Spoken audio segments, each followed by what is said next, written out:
All right, so you want to know how to defend yourself against a bigger person or stronger person or more than one person? Well, the simple answer is if you're fighting fair, you're fighting wrong. So in this video, we're going to cover the 3 most vital target areas that you need to know to defend yourself against anyone, especially a bigger, stronger, more willful, more aggressive, more experienced or tougher, whatever attacker, and definitely if it's going to be more than one attacker. What's up, warriors? It's Kiyoshi Dave Herman with 5 Elements Tactical Training, here to share with you some warrior skills and drills that anyone can learn and everyone should know. If you're new to the channel, welcome, and thanks for stopping by. If you already follow us on social media, and that's how you find your way over to this channel, go ahead and hit the subscribe button and the bell notification button so YouTube will let you know when the next video drops, and you get all sorts of cool content from here as well. So these 3 main target areas are exactly the ones that are never allowed in any combat sports, and for good reason. Like, if you watch UFC or any grappling competition or any full contact kickboxing, Muay Thai, any of those, there's always, or there's never any, you're not allowed to strike the groin, you're not allowed to strike the throat or the trachea, and you're not allowed to strike the eyes, right? You poke somebody in the eye, it's going to take them a while to recover. You whack somebody in the throat, and all of a sudden they're holding onto their neck and they can't breathe. It's going to take them a while to recover. You punch or kick somebody in the groin, we have to time out. And those are the exact 3 areas that we're going to go over different ways to attack those areas, but it comes down to ETG. E is for eyes, T is for throat, and G is for groin. And I'm going to show you some cool ideas on how you could use them, God forbid you need to keep yourself and your loved ones safe.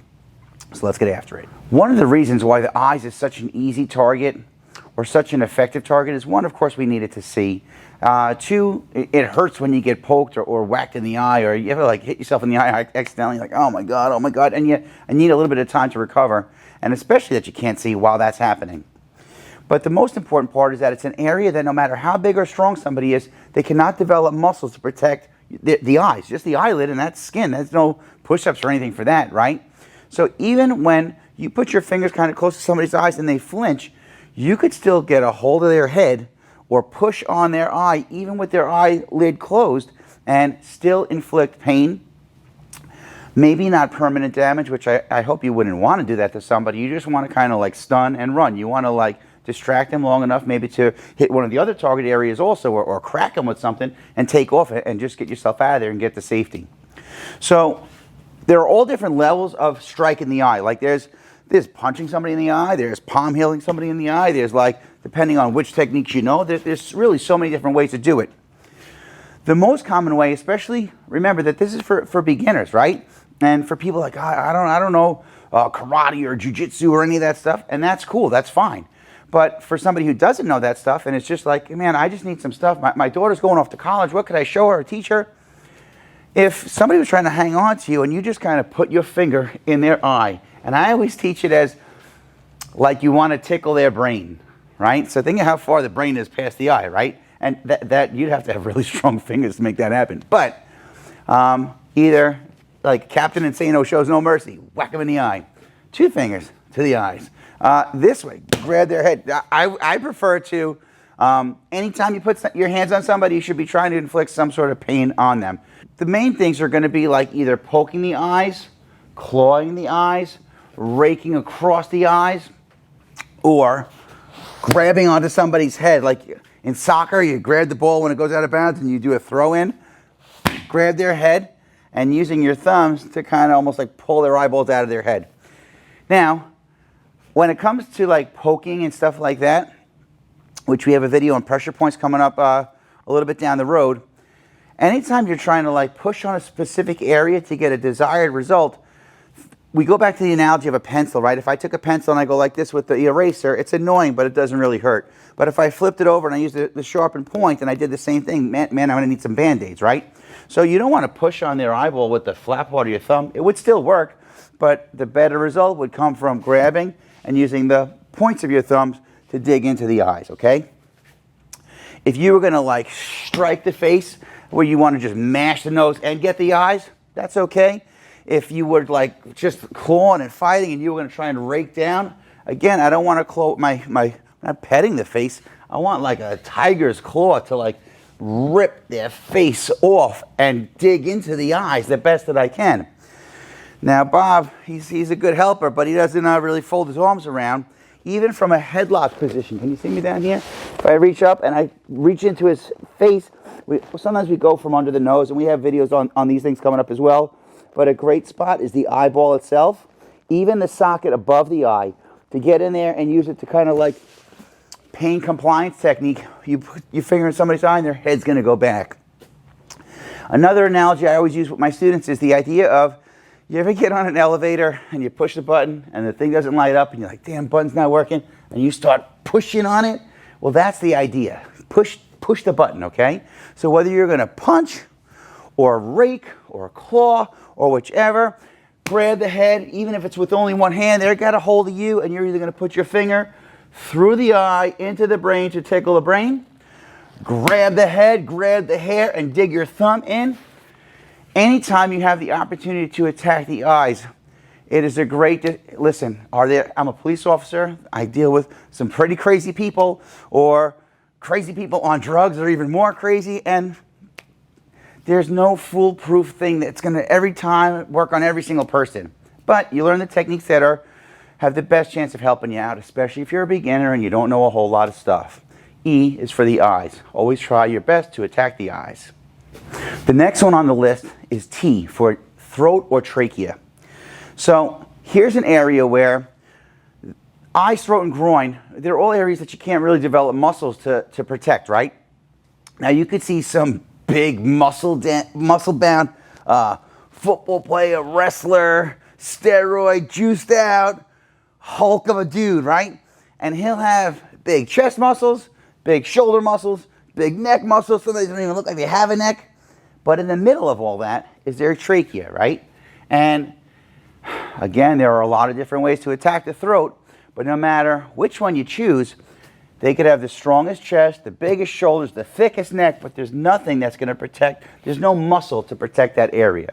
So if that is available, again, there are a lot of different ways to attack it. Most people, when their chin is down, you're not going to be able to fit your fist in there to punch them, right? If they're beside you, you could chop, swing your hand this way, and when you do that, it's not with your fingers. And believe it or not, a karate chop or a knife hand strike, it's not an intermediate technique, but it's really not a basic technique either. But it is very effective for this situation, to just kind of like, you're getting carjacked, or if somebody was next to you, like, hey, there's a cop right there, and as soon as you distract them, try to put your hand like into the back seat, man, or like way behind them through their neck. More times than not, if somebody's kind of grabbing you and holding on to you, that's when you're going to, again, you could use your thumb to push into the center. It helps when you grab onto something else, so that they kind of can't just knock your hand away. They got to kind of peel your hand off. And if you're grabbing them by the collar, the shirt, or whatever, and at the meantime trying to like dig your thumb, the spine is all the way in the back, right? And the trachea is all the way in the front.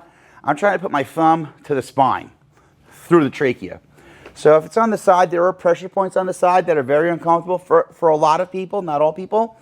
But the trachea, whether you're going to use your finger to jab, your thumb, if you could imagine, like if you were holding a pen or a pencil or something, and you were trying to like poke somebody with it, but there is no pen or pencil in there, you're just kind of like making this kind of weird looking fist with your thumb sticking out just a little bit, where you're going to use that thing where it's just a little bit of a nub that sticks out.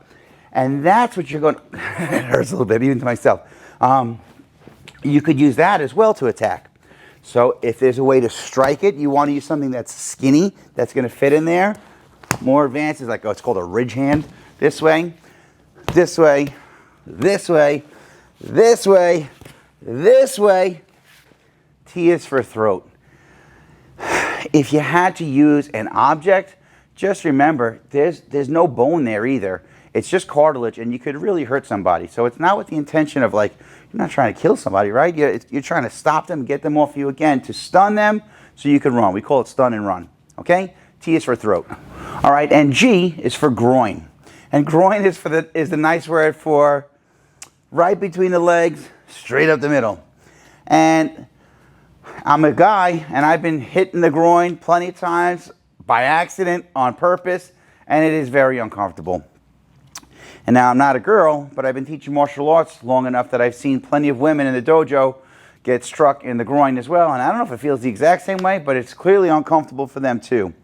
So one of the like main areas, especially if somebody's kind of like getting a hold of your hands and you're trying to like get away from them, and they have a hold of you and you're like, all right, I can kick, but where should I kick or how should I kick?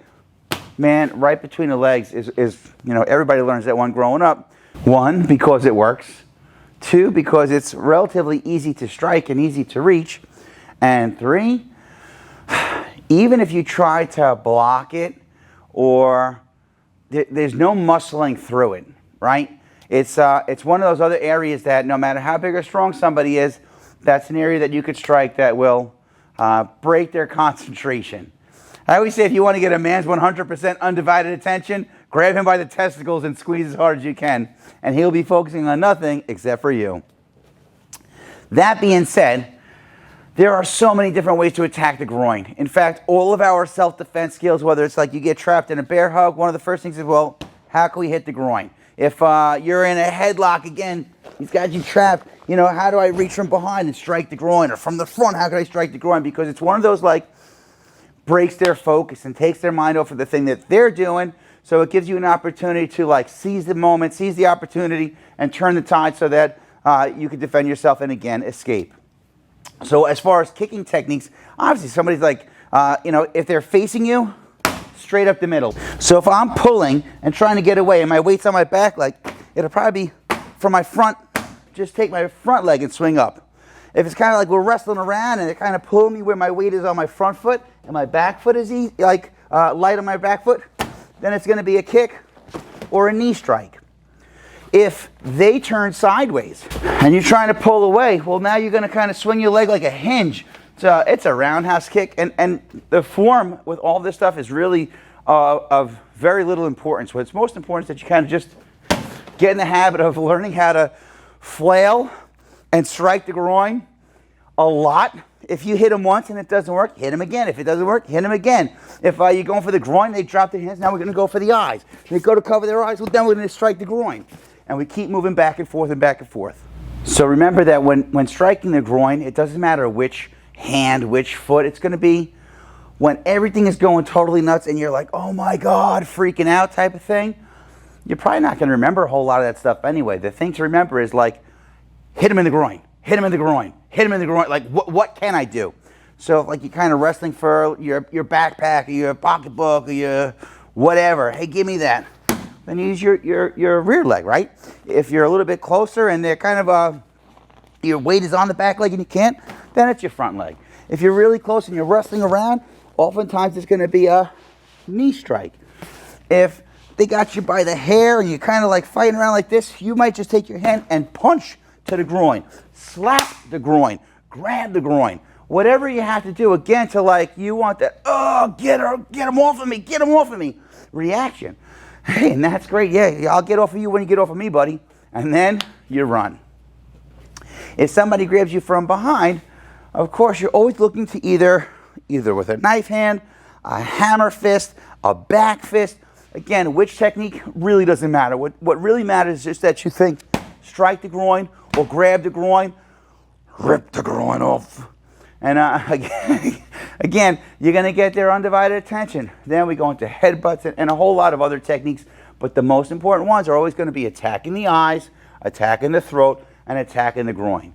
Again, you do those because there's no muscle to protect those areas. And no matter how big or strong somebody is, there's no way for them to develop some sort of way to strengthen those areas. Unless they're sitting home taking shots to the eyes, throat, or groin, which most people are not.